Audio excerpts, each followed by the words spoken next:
Yo, and hello, everybody. Mike here, baseball collector. Today, I'm going to do a video that's going to be a little bit different. I am going to kind of give you a peek behind the scenes as to what my particular YouTube channel generates in terms of views and revenue and all that kind of stuff. There's a lot of, I think, misconception out there that you can, none of us are becoming YouTube famous. Let me put it that way. And within the niche of YouTube, I think it's widely known that the sports card world is very small, and it's just not that big a deal. But there's some curiosities also that, well, what does it do? How does it generate revenue, and what does that look like? And so I'm going to give you a peek behind the scenes. I'm going to show you a whole bunch of data that I collect, that I use and watch and look at. It's funny because, gosh, even just 4 or 5 years ago, if you monetized your sports card YouTube channel, you were considered a heretic. Basically, you were, it was considered not cool to do that. And then kind of the YouTube community started changing. Like, none of the old school guys would have done that. Even if they were eligible, they thought it was, tantamount to torturing their subscribers to watch ads and whatnot. And I always looked at it as, look, if YouTube is willing to pay me, Google is willing to pay me, why not? Why wouldn't I do that? Feel free to skip the ads. Feel free to whatever, get YouTube Red or whatever that allows you to not have to watch any ads. That's just kind of part of it now. Like, nobody criticizes it now. It's kind of funny how the tides change over time, but it's considered normal now. And I'll pretty much, I monetize every video. And again, I don't know why I wouldn't. Again, it doesn't cost me anything. It's kind of like, why not? So to that end, I'm going to share my screen here a couple of different ways. The first thing I'm going to show is my YouTube dashboard. And this is my channel dashboard here. All of you have it if you have a channel. If you don't have a channel, this is what it looks like when you start creating content. There's different tabs over here. You can, look at all your different videos you have coming up, etc. It's always funny to look at likes versus dislikes. So if you guys, I get 3 to 5 a video thumbs down, which is there's 6 on that one. Top 50 cards in my collection. 3. Always kind of fun just to look at that. It gives you just some basic information. You can certainly dive into analytics per video. So let's take my top 50 with cards video, 3,500 views currently. And let's just look at that by itself. And if you think 3,500 views, that video has actually made $77, which is a lot. That's a lot for any one video. Most of them don't.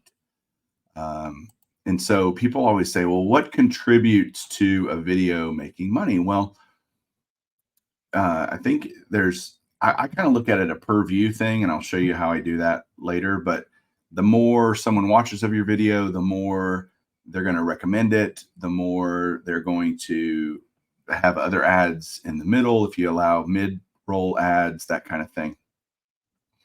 But I spend a lot of time here on this analytics page, which is just kind of the basic channel analytics. It gives you a lot of data here. You can dive down into a lot of this, but let's look at December so far. Real quick overhead view, almost 18,000 views this month, 2,500 watch hours, 60 subs, and $228 worth of revenue. The thing to get monetized, the criteria that you have to meet, the hurdles you have to get over are 1,000 subscribers and then 2,000 watch hours in the last 12 months. It's basically what it is. So that's not really that hard of a hurdle to jump. YouTube overall, it takes a lot of sports card channels some time to get there typically. And then you have to maintain that. You have to maintain the 2,000 hours of watch time. So continuing to put out content is critical to maintaining your monetization status. So, it gives you a day by day. If you wanted to look like yesterday, when I put out a video, my views are much higher than when I don't, which makes total sense, right? And so you'll see as I put out a video and then views go back down, put out a video, views go back down. So it's this constant camelback looking chart over time. So let's look back at November. For November, change this once it loads. 34,000 views. Again, the more content you put out, obviously, the more people are going to watch. And last month, I gained 91 subscribers and had $345 worth of revenue. And you say, well, that's pretty good. And I look at that as good. I mean, I think, wow, that's several cards I could buy. And that's kind of what I use YouTube revenue for. This is taxable. That's people got to remember that you're going to get a 1099. If you're over $600 in YouTube revenue in any given calendar year, you're going to get a 1099. And so you just need to, so if I look at my year to date, you just got to know you're going to get taxed. So here's what I've made in 2023 so far. As we finish out 2023, I'll probably end up around $2,700 or something like that for the year. And again, I look at that as like, why wouldn't I take that if Google wants to pay me it, and I can use that money to buy more cards, right? It's just kind of extra card money. So I get very little. I don't get this is basically all ad revenue. You can look at that too, and it breaks it down for, yeah, it's almost all watch page ads. I get very little on super chats and stuff like that. That's for the whole year, $60, so it's not like there's a lot of money coming in from other sources. And so, obviously it ebbs and flows. You see, like here's, a lot better days because of higher watch time and watch views during the national. It tends to be a big time for my channel. But overall, and the amount that they pay changes pretty in terms of per view. And I'll show you that next, because here's the overview again. We'll just pull up December. This is where I spend a lot of my time. Just what have I done this month, and kind of just checking it out. So what I'm going to do now is share. I'm going to stop that. And now I'm going to show another spreadsheet that I do. So certainly you can look at it anytime you want there, but the reality is I also use a spreadsheet, and I just track it. Like this is from the very beginning. September 2017 is when I first monetized my channel. So 6+ years ago. And that first month I made $14. And I had 4,900 views that month. And back then the criteria weren't the 2,000 watch hours. And you can see here in February 18, that changed. And so for 4 months, I was trying to build back up the watch hours to be able to be eligible to monetize. And I finally did in July of 2018. But I kind of keep here's what's going on in the current month, whatever month it is, kind of a cumulative amount. What I mean by that is you don't get paid you don't get the money from YouTube, from Google, until you have over $100. And so the first 4 months there, you see, I only had $77 kind of accumulated at that point. It took until January for me to finally get my first YouTube paycheck.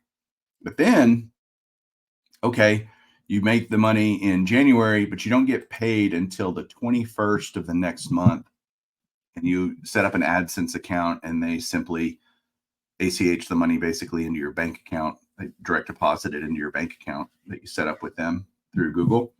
And so I also have kind of a running total of how much I've made during my channel's lifetime, how many views each given month, how many views is that per day. I kind of like to see per day how many people are watching videos. And then this column here is super valuable. I just find it, all of this is just fascinating to me. Like the reality is it's not hard to track the data, and I'm just interested in it. I think it's interesting how it works. But back in the day, it was, this is in dollars. So 28 1/100th of a cent per view. So not very much. And then that number changes over time, changes every month, actually.